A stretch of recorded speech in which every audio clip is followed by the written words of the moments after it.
ఏపీలో land titling యాక్ట్పై అసలే అధికార ప్రతిపక్షాల మధ్య మాటల యుద్ధం కొనసాగుతోంది. ఈ నేపథ్యంలో మాజీ ఐఏఎస్ అధికారి పివి రమేష్ కూడా సీన్లోకి ఎంటర్ అయ్యారు. ల్యాండ్ టైటిలింగ్ యాక్ట్కు తానే ప్రత్యక్ష బాధితున్నంటూ సంచలన ట్వీట్ చేశారు. దీంతో పివి ట్వీట్ అగ్నికి ఆజ్యం పోసినట్టయింది. కృష్ణా జిల్లా విన్నకోట గ్రామంలో చనిపోయిన తన తల్లిదండ్రుల పట్టాభూములను మిటేషన్ చేసేందుకు రెవెన్యూ అధికారులు నిరాకరించారని పేర్కొన్నారు.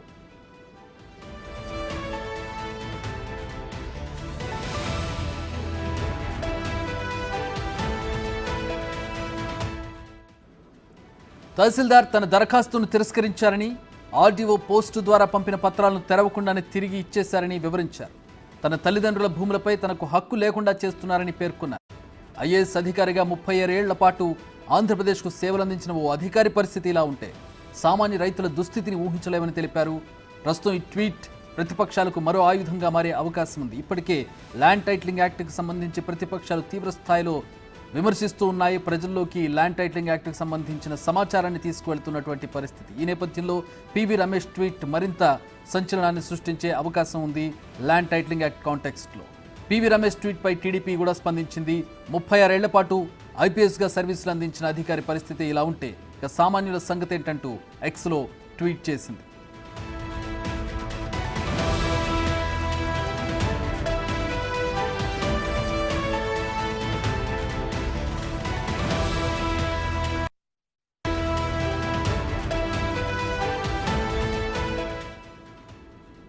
పివి రమేష్ కు కౌంటర్ ఇచ్చారు మాజీ మంత్రి పేర్ని నాని. ఆయన పొలం 20 ఏళ్ల నుంచి వివాదంలో ఉందని అన్నారు. 70 ఎకరాల పొలాన్ని చెరువుదవి లీజుకి ఇచ్చారని, అక్కడి రైతులతో సరిహద్దు సమస్య ఉందని అన్నారు. దానికి ల్యాండ్ టైటిలింగ్ యాక్ట్తో ముడిపెట్టడం సరికాదన్నారు.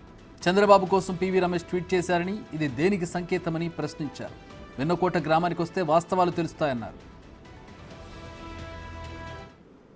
చంద్రబాబు పంచన చేరి విఘ్నులయ్యండి ఐఏఎస్ చదువుకుని ఇంత పచ్చిగా దుర్మార్గంగా ఇంత రాజకీయాల కోసం దిగజారి మీలాంటి వాళ్ళు ఈ రకంగా భావ ప్రకటన చేయటం, ఇది మీరు ఇంత విఘ్నులయ్యండి దేశానికి కావలసినటువంటి ఐఏఎస్ ఉద్యోగం చేసి రిటైర్ అయిన తర్వాత మీరు ఈ రకంగా విషం చెమ్మటం ఎంతవరకు మీకు విఘ్నత? అది బట్ ఇది మీకు చంద్రబాబు నాయుడు కోసం మీరు ఏ డ్యాన్స్ కట్టమంటే ఆ డ్యాన్స్ కడుతున్నారు, ఏ ట్వీట్ చేయమంటే అటు ట్వీట్ చేస్తారు.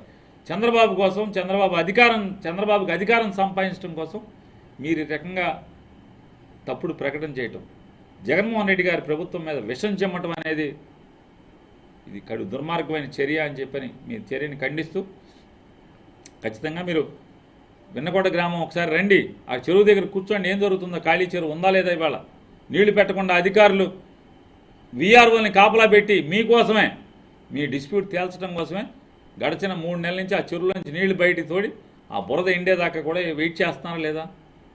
రేపు పోలింగ్ అయిపోయిన తర్వాత అధికారులందరూ కూడా ఇంటిమేట్ చేశారు మీ అందరికీ, మీ గుమస్తా గారికి. పోలింగ్ అయిపోయిన తర్వాత వచ్చి సర్వే చేస్తామని చెప్పడం జరిగింది. ఇప్పటికీ ఆ 70 ఎకరాల మధ్యలో 70 చిల్లర ఎకరాల మధ్యలో ఒక 3 ఎకరాల 26 సెంట్లు ఎంతో ఆవుల దొడ్డి అని చెప్పని, ఆవుల దొడ్డిలో 3 ఎకరాల చిల్లర ఎర్లియర్ సర్ప్లస్ ల్యాండ్ని పంచిపెట్టినటువంటి భూమి డిస్ప్యూట్ ల్యాండ్ కూడా ఉంది. ఎవరికాళ్ళు దాన్ని క్లెయిమ్ చేస్తున్నారు. మీతో ఉన్నటువంటి 25 మంది రైతులు కూడా అది మాదంటే మాదని క్లెయిమ్ చేస్తున్నారు.